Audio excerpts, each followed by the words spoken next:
Welcome to the new school.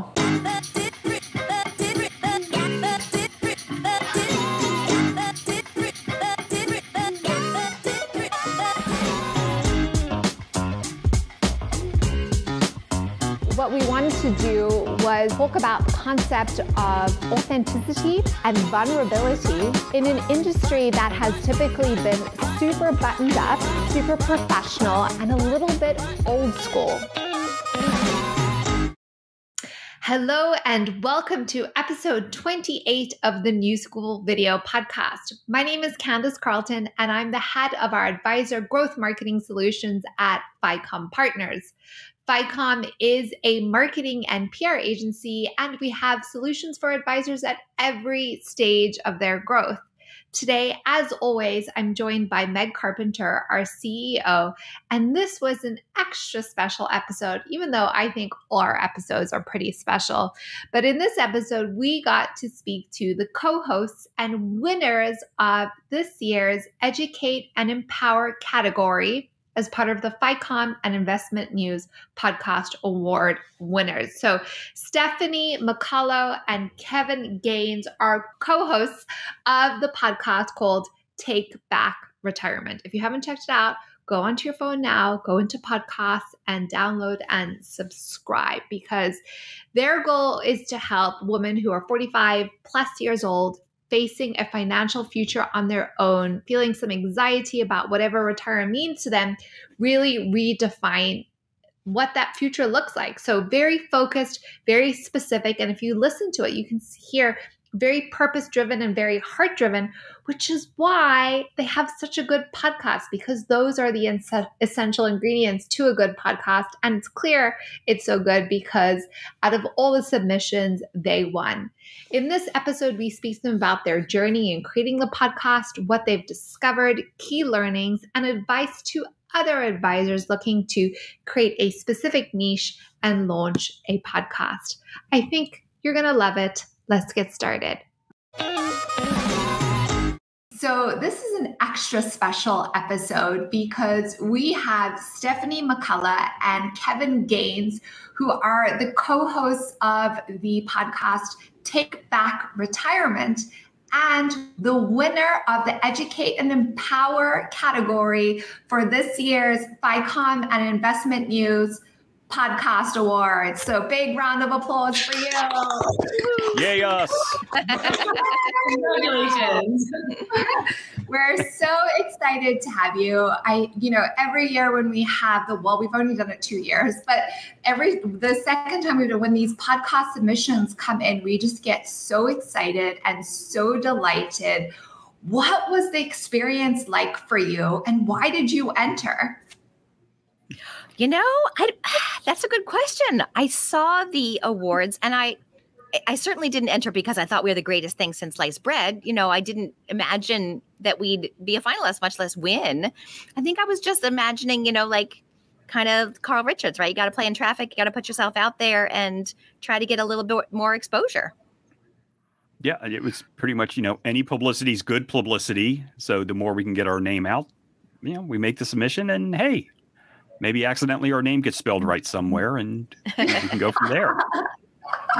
But it was a super fun experience. I loved the way it was built as a live conversation with all of the different participants, all the judges giving their input, and then, each of the category finalists being able to talk and share. So I learned a lot about all the other podcasts and, different approaches. It's always great to hear from your peers and hear what people are doing.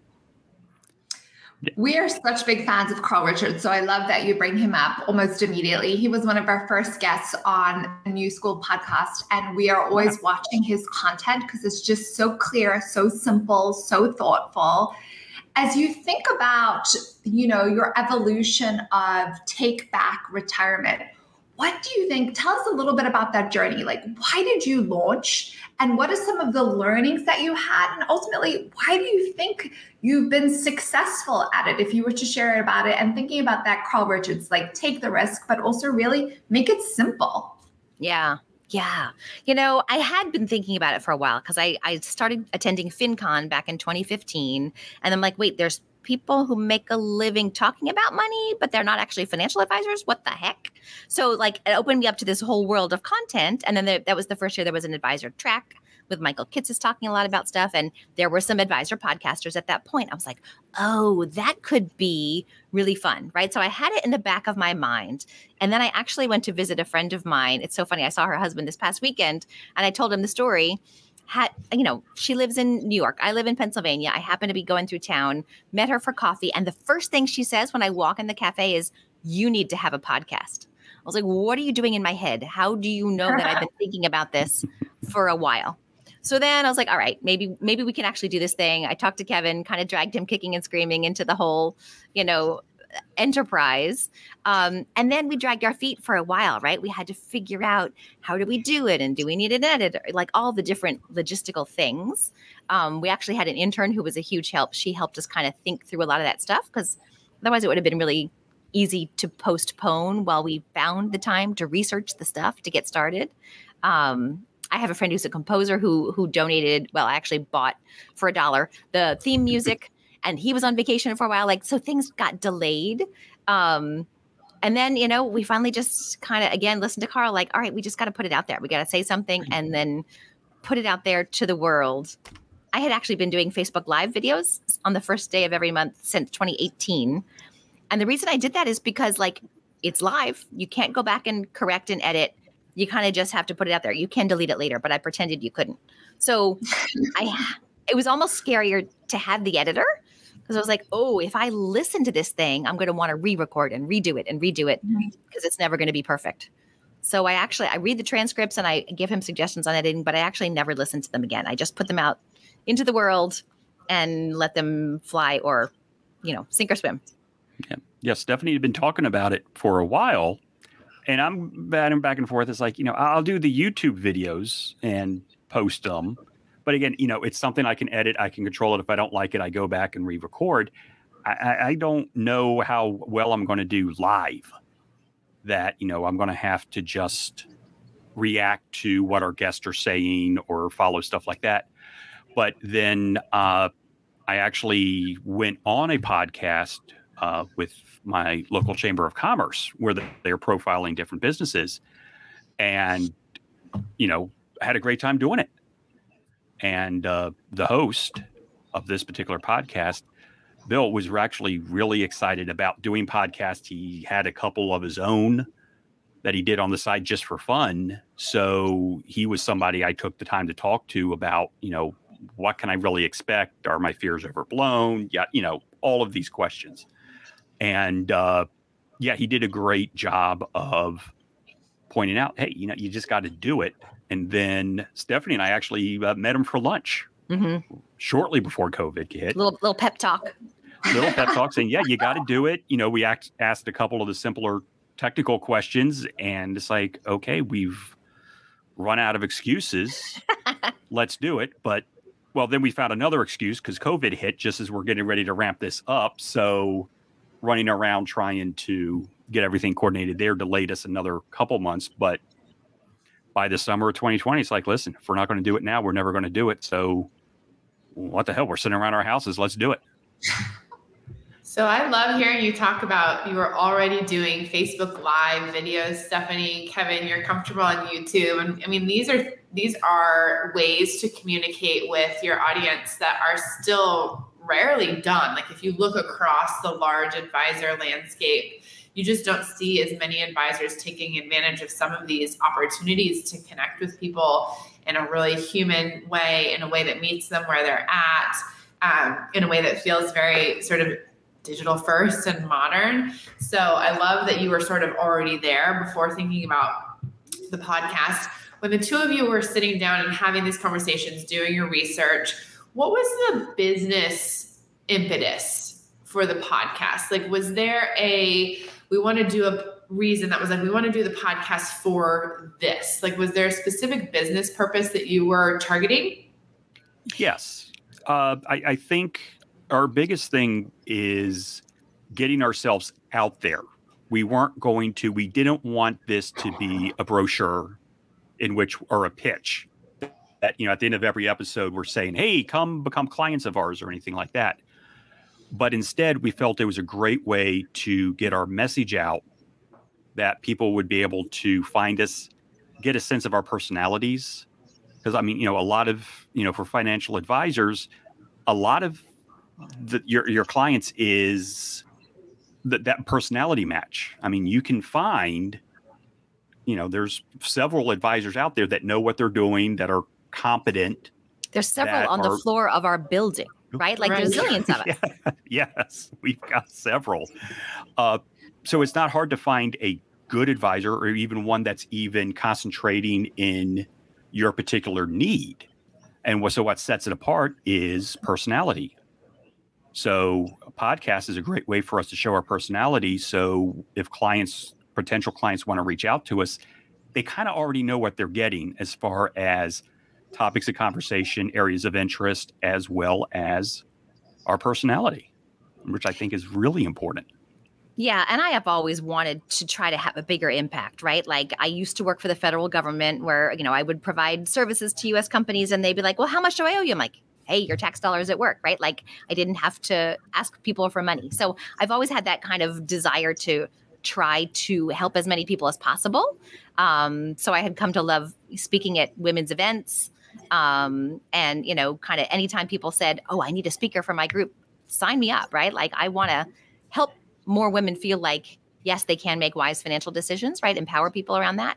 And the podcast felt like a way to do that, where people can listen at any time. They don't have to be at their various, group meetings at a certain time. The day I happen to be speaking, it's available much more broadly. So that was definitely a motivator as well. I always think, what a more powerful, accessible way to be, on people's phones. You know what I'm saying? Like your latest episode, you couldn't have closer proximity if you tried because we're all holding our phones like throughout the day. Like I think mine says I do like 5 hours a day or something on my phone. I think something that really differentiated, if we think about, people had reached out to us, like friends of ours, friends of FiComm in the industry, post the Investment News FiComm Awards and said, why didn't my podcast make it into the finals? And so we'd say, okay, let us look and like get some feedback. But generally, most of the time it was because there wasn't a strong intentionality around the goal of the podcast. So the transformation or the change that you want to create with it, and specifically who they were speaking to. So it was hard to fathom, like, what am I supposed to be getting from this? Who are they supposed to be speaking to? Tell us how you found your target audience, which I believe is women over 45, and how you were able to get really clear on that, and then also really confident in serving this target market. Yeah, I think it originated from my business, Sophia Financial. So Kevin and I have two different brand names out in the world as financial advisors and RIAs because my father started American Financial Management Group like back in the, 80s. mid-90s. Yeah, 80s probably. I joined in 1997. So,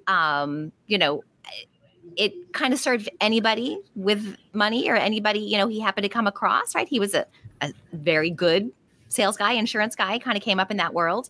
And I had experience working with retirement plan participants, worked with a hospital for a very long time. And then a lot of the employees at a hospital tend to be women. So I had so many conversations with women, that had either outsourced the function of money to a man in their life or had been poorly served by our industry. Sorry to say it, but it happens, right? They were sold the high commission annuity and then nobody ever answered the phone again, or they just ignored it, right? They did the head in the sand thing until they were 62. Then they finally decided to sign up for the retirement plan at work, right? So I had in the back of my mind, like, there's got to be a better way to have a conversation with women about money that is compelling and that, is meaningful and motivating to actually take action. Because I've heard, people speaking at conferences, oh, we're frustrated. We can't get women to work with financial planners. I'm like, maybe if you have a different type of conversation. And then the hospital fired me. So in the middle of a plan review one year, they're like, you know what? We're going to have an RFP and we're going to go with either Vanguard or Fidelity. We don't need a local advisor. It's like, really? All those meetings I do at like 7 a.m. for people getting off shift and 11 p.m. and all that stuff? Okay. So then I had the time and, needed the revenue to think about this. So I started Sophia Financial back in 2011. So that kind of narrowing down of the target market and thinking about how to really speak to that market, I had been doing that work for a long time. And then the podcast is an outgrowth of that, right? Those are the people that we want to be speaking to. And I firmly believe if more women controlled more wealth and felt more financially secure, the world would be a better place. No. So Kevin, then to add to the focus was my specialty, while not gender specific, is retirement income, meaning after you accumulated your money, you're now stepping away from earning a paycheck. What do I do with this lump sum? Basically, is what everybody's dealing with. And there's so many things to consider. It looks like it's a lot of money. It's probably the most amount of money you're going to see in your life. But where do I go from here? How do I make sure that 20 years down the road, I'm not sitting here living Social Security check to Social Security check?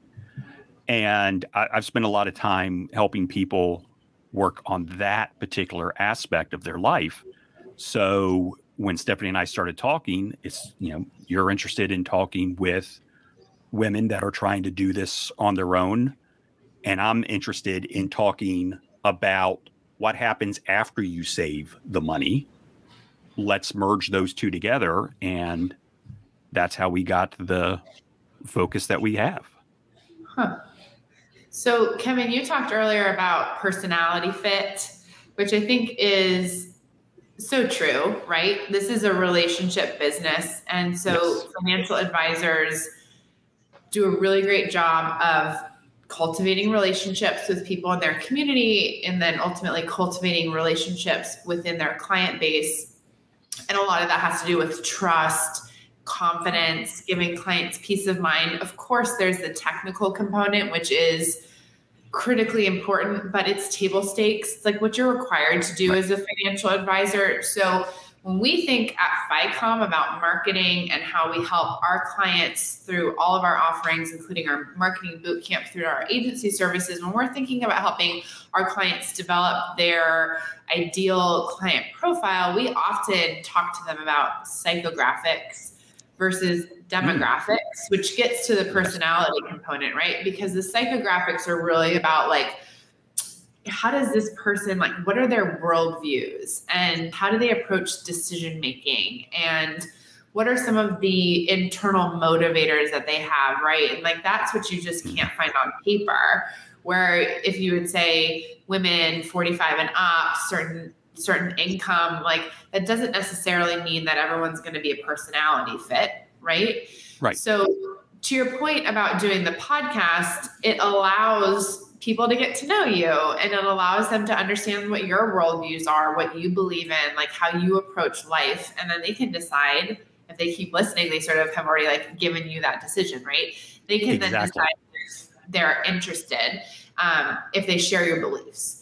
So what have you seen in your business, specifically from the podcast, as far as helping that conversion, right? Like, are you getting people coming in from the podcast? Like that would be my first question. Have you noticed a change in your conversion ratios because of your podcast? Like what are some of the tangible examples that you can share with listeners that have been impactful for your business?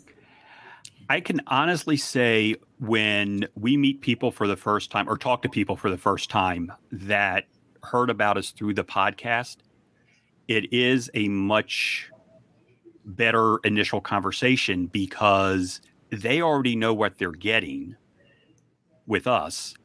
And I already know, for example, my attitude tends to be what we do is serious, but I'm not necessarily always going to say it in the most serious terms. Mm-hmm. So it actually, in a way, it frees me up a little bit more or I'm less intimidated to really be myself. It's like, you already know I'll make little snide, cynical comments here and there. So I don't have, I don't feel as compelled to be that, prim and proper boy when, initially doing the conversation. I've already made the first impression. But I still think one of the funniest stories we had was we had a client or somebody find us from the podcast. They were in Germany, stationed over in Germany, getting ready to come back to the US. And when she's, the initial thing, she says, "Oh my gosh, I can't believe I'm actually talking with you." Like we're some big celebrity. Yeah. And it wasn't. That was a neat. Now, full disclosure, Stephanie was having the meeting. I only heard about this secondhand, but I'm still going, it's like, that's really weird that, at least on some level, somebody has this. I don't know. I even know what the word is. Well, I think they feel like they have a little bit of a relationship, right? Like she said, I can't believe you're talking to me, right? Like you talk to kind of the world and you listen, like I listen, you're in my ears, you're in my head, but now you're actually talking to me about my specific situation. And that was a really surreal type moment. I'm like, wait, what? what do you mean? And then I think, as far as conversion ratios, we should really be better at tracking all of those things. I'm sure you're going to scold us after we push stop recording. But I think it is a little bit more, kind of your vibe attracts your tribe. You put it out there in the world and people kind of self-select. Right. I try to do that with my website and, be super clear. I'm the one who's going to talk about all the mushy, touchy feely stuff. Like I want to talk about your feelings and your emotions. And I want to be the safe space where you don't feel judged at all for any of your money hangups or, the things that you feel ashamed to share with anybody. Like that's the stuff that I think gets in our way around money a lot. So we got to talk about it. And I think we try to have episodes of the podcast about that as well to, show that it's not all just spreadsheets and calculators. Like to me, that's the boring stuff. So go ahead. Yeah, keep going, Stephanie. I was going to say, I think what's amazing about your podcast and just about, why I love our industry specifically at this moment is there's a lot of shame around money, right? So if you could start to, especially for women who have historically been excluded from the conversation. So if you are able to set that space and prime people to be like, you're not alone, and specifically for you, woman, you're not alone. This is like, you're not going to come in and admit all your like secrets and the things you did and didn't do and then be shamed for it, which by the way, in our industry historically probably did happen, right? Oh yeah. But so you're able to, once they come in, have that context and that container already created to have a little bit more of the meaningful conversations. And I wonder, in your experience, I know you did it during the pandemic, so it's maybe hard to kind of say, but have you seen a shift in people and specifically women being able to come in and go deeper into the conversation quicker because of the podcast? Have you noticed anything around that? I haven't noticed that. And I think maybe because like even the questions I ask people when we first start, right? Like, I don't believe in the 17-page questionnaire you have to fill out before you talk to me. No. Knowing myself, like that would sit in the pile in my kitchen until it sunk to the bottom of the pile and it would never get done, right? Like that's another hurdle or roadblock. We're going to talk about all the other stuff. I don't care how much you make. I don't care how much you have in your investment account, right? Like tell me what's stressing you out about money. What's keeping you up at night? Like where do you want to be after working with a financial planner, right? Like, so I think I try to create that space in that initial conversation as well. So I'm not sure I've seen a change in that, but I will say even just, people who reach out and listen, right? Like it's interesting the things that they'll reach out to us about, or I think they know like we're the ones who talk about that stuff. Right. Yeah. I think people really feel freed up to have those conversations because we don't spend a lot of time talking about the technical issues, the dollar and cents spreadsheet issues. It's much more of, the concepts and ideas of the possibilities and some of the dangers that you have to deal with. But we don't spend a lot of times of, let's drill down on these dollars. I mean, that's why my favorite sub-series of our podcast is the real retirement stories that we do, where we interview women who have, stopped their main job and are now doing whatever they want to do. And it's more to just show everybody, hey, the world is literally your oyster. You can do whatever you want. Don't get hung up on these particular terms thinking they have definitions. Retirement doesn't mean sitting in your rocking chair and playing golf, gardening, dealing with the grandkids, whatever that stereotype may be. This is your opportunity to be, what you want to do, how you want to live the rest of your life. Don't get hemmed in by just worrying about dollars and cents. Understand what's out there. And I think that's important for the important part that we're always trying to get out there.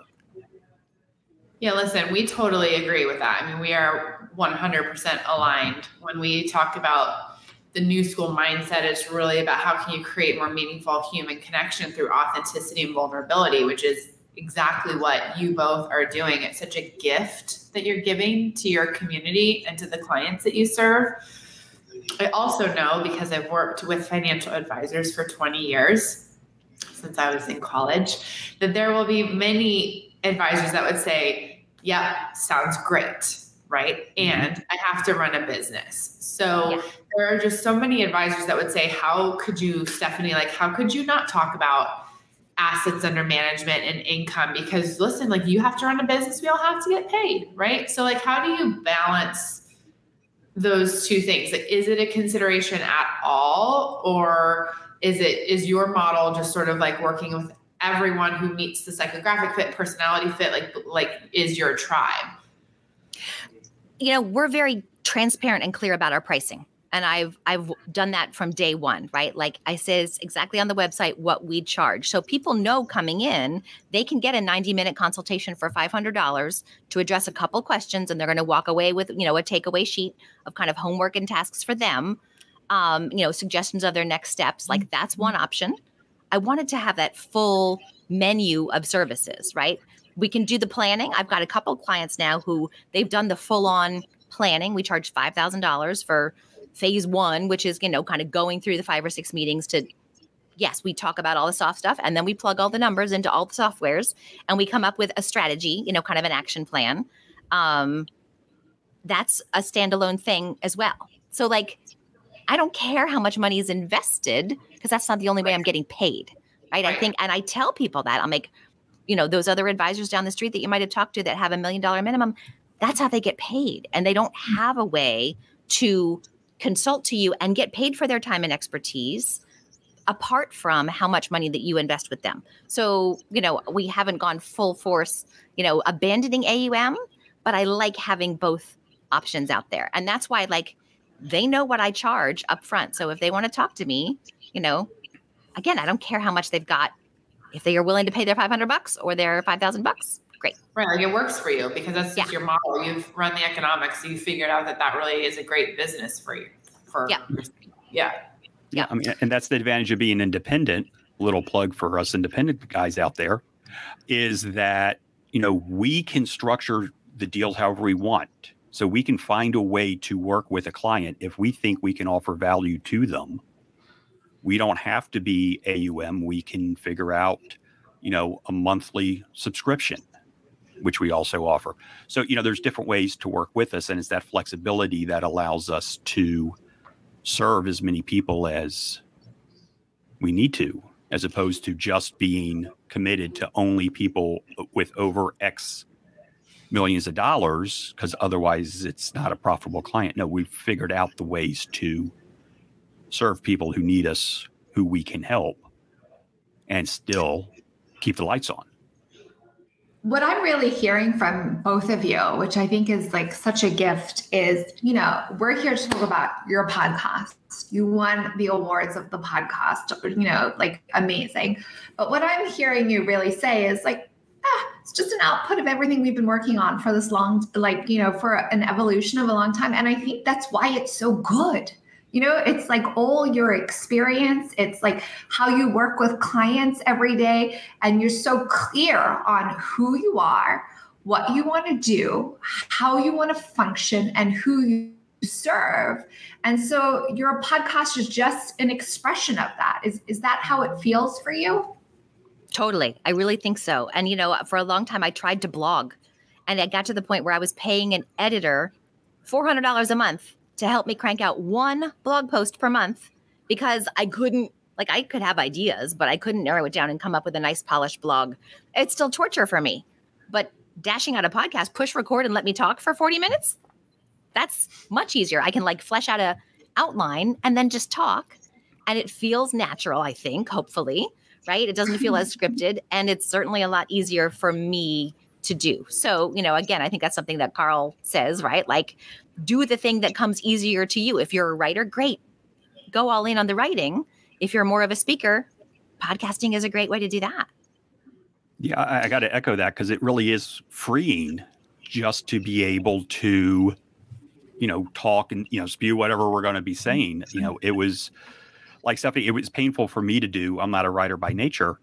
So it was painful for me to do the blog, not only the discipline, but sitting there, I'm trying to structure each sentence correctly as I'm writing it, instead of just, doing a mind dump and trying to get it all into place. So it was much longer. And frankly, we weren't going to reach as many people doing that. I mean, how many different websites are there out there, and you just happen to hit on our websites, and just happen to get onto the blog and just happen to find something interesting, as opposed to, you go in, you search podcasts, you type in, retirement podcast. There's still a bunch out there, but it's a lot easier to be found that way, as opposed to just some random address out in the world. What would you say to... Sorry, Mike, you go. I was just going to ask the exact same question. I was going to say, if you were speaking to an advisor that's on the precipice, and you're sitting there, it sounds like you guys did for a little bit, and they're like, shouldn't I do a podcast? What guidance or experience would you like to share with those advisors? Yeah, I think, I talked to a couple podcaster friends, including Joe Saul-Sehy of Stacking Benjamins before I started, right? Just to get their advice and try to, piggyback on their learnings. And one piece of advice, even from the gal who does our website, she's like, I'm not creating a separate website for this podcast because you're not going to stick with it. Most people do 10 episodes and then they stop. I was like, well, shoot, no, I'm not. I'm going to prove her wrong, right?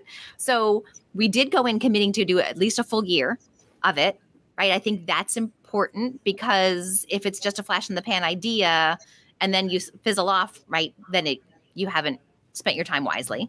And we have an editor, right? I know advisors who do their own audio editing and they geek out on it and they really love it, and that's a fun way for them to spend an evening. No, thank you. We have an awesome editor. We send him the files. He does his magic. We'll even talk to him in the middle of hey, Zach, you need to cut that part out. And can we move this part to the front? And he does his thing. That's awesome. I'm very happy to pay him, his, to me, reasonable fee. So I think finding those different people who can do the pieces that maybe you don't want to do. Maybe you've got someone on your team who would really like to dig into this and find out about it and understand about, Libsyn and the, SEO and all those things that I don't understand. Zach does all that for us. So that was a good find for us. And it took a little while to find him. And then we'd also had kind of 10 episodes outlined out before we started. People are like, what are you going to talk about? I'm like, how can you run out of things to talk about? Right? What we do is so multifaceted with clients. There are so many aspects to what we can bring to clients. And if your podcast is going to be kind of 20, 30, 40 minutes long, you can't cover much in one episode. I can't imagine how people run out of things to say personally. And then we did. Me neither, Stephanie. Right? Yes, Candace. And then we decided we wanted to alternate between having guests and just being the two of us. So we kind of set that up front. So I think, some of those decisions were helpful, and then just go. We also decided just to do twice a month instead of every week, because the other advice I got was don't pick a cadence that you can't stick with, because that'll disappoint your listeners and then you'll lose them. So twice a month works for us at the moment. Yeah. And that regularity helps with people knowing when to look for the podcast, instead of if they, mistakenly think if you start off doing it weekly and then you stop because you want to shift to once a month or bi-weekly or whatever, you're going to probably see some drop off as people think, oh, well, that podcast went away or whatever. So yeah, so the regularity is really important. But yeah, I mean, just do it. I mean, all you got to do is sit around and talk. We all talk for a living. It's what we do. And that doesn't mean you can't pivot, right? Like if you start something and want to change it, fine, right? Like that's fine too. But do a little bit of homework and then I don't know. Why not try it? Jump in, call us. We'll be happy to talk to you about our experience, right? Absolutely. Like talk to some people who are doing it to get some more info and see if it's something that calls to you. I mean, I would definitely don't be scared to change. Yeah, I definitely recommend that listeners listen to you. Sorry, Kevin, I think we had a delay there. You were saying don't be afraid to change. Yeah, don't be afraid to change. Pivot. If you've I just said don't start off weekly and then go bi-weekly. But you know what? At the same time, as you're doing this, you're going to learn what's working or not working for you. We didn't start off saying, we're absolutely going to be doing episodes at the middle and at the end or beginning of the month. And we didn't start off saying we're going to alternate between just Stephanie and I talking and then interviews. A lot of this format development happened organically. It's like, okay, well, you know what? Hey, why don't we try this? And okay, we like this rhythm, so we're going to stick with this. Yeah. So that's don't be scared to change. Don't be, you're not locked in. Right. When you decide. It has been such an honor to have you on our New School podcast. And I think to anyone listening, when I was talking over Kevin and we were trying to find our groove there, I was saying if I was an advisor, I would definitely recommend downloading Take Back Retirement and finding out, listening to firsthand what an exceptional podcast sounds like. I think you both do just such a beautiful job. And I think it's, as we've covered, an expression of your commitment and years of work, and then just finding a medium to express it and to reach more people and create greater impact. We close out every episode with 2 questions, but the first is, what does the New School mean to you? And I'd love to hear from each of you. I love the idea of New School that, even though I'm firmly middle-aged at 55, but I still feel like in this industry, I'm kind of an upstart. I'm kind of like, maybe because I joined my father, right? And saw how he did it. And honestly had a kind of a crisis like, oh, I'm not like him, therefore I can't do this work. And then it took a while of kind of exploring and finding other ways and oh, okay, I can do it my way. And that kind of has been my guiding light along my whole career of 25 years in this industry. So that's kind of what resonates with that title to me of New School. Yeah, same. I would say, in this industry, especially, just because it worked in the past doesn't mean it's going to continue to work. And you're assuming it actually was working before, as opposed to just, you just got lucky.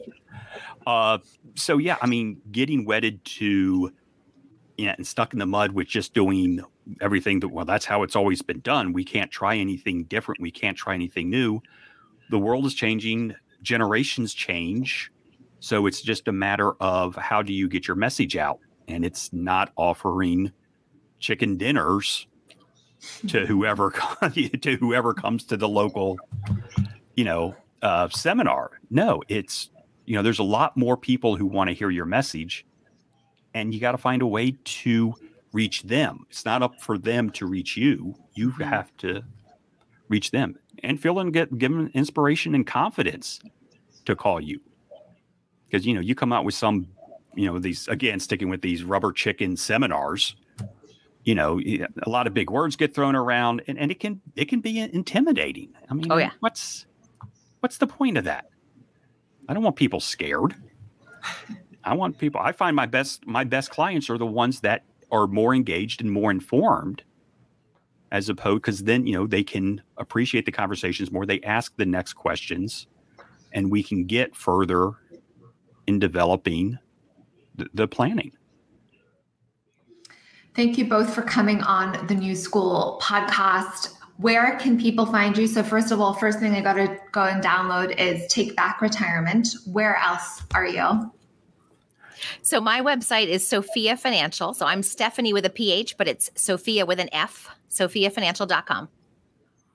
And I'm AFMGplanning.com, American Financial Management Group, but that's way too long for a web address. So it's just AFMGplanning.com. And takebackratirement.com has its own website, as well as all of the different podcast sites you can go to. We're on just about all, if not every one of them. So yeah. And then we're both on, both on Twitter. I'm at Sophia Financial. And Kevin is what? At Second Half Plan? Second Half Plan. At Second Half Plan. 2ND as opposed to second. We'll make sure it's in the show notes. So if you want to know, just check out the show notes down below. We'll have this on YouTube and all the podcast sites, as well as your LinkedIn profile. So I recently followed you. Thank you, Stephanie and Kevin. And again, congratulations for winning the Educate and Empower category. You guys rock. Thanks so much for coming on the New School podcast. Thanks for having us. Meg, thank you for having us on. Appreciate it.